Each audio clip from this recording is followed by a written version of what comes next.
mototsiklimiz mana BMW GS 1250.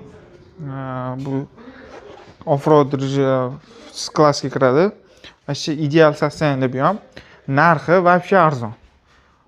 Koreyada $12,000 bo'lyapti Koreyadagi narx. Примерно shunaqa chiqyapti. Aybi mana bu ikkita qirilgan joyi borlik. Kilometri 28,000 kilometr yurgan.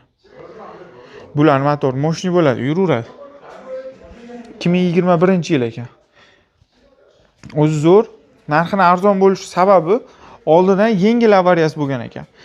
Koreyada yaxshi mototsiklni ozgina avariya bo'lsa ham sug'urtalar zo'r qilib beradi-da, shuning uchun anaqa narxlar tushib ketadi, yengil avariya bo'lsa ham.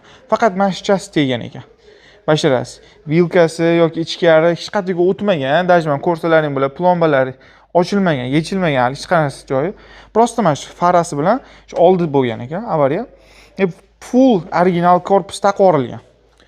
Chunki bu sug'urta qilib bergani uchun qilib yuboraveradi-da, zavodskoy BMWniki taqilgan.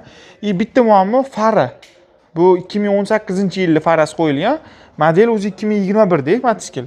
Chunki farani zakaz qilsa uzoq vaqtda kelar ekan. Shuning uchun zakaz qilishgan noto'g'ri kelib qopti ham.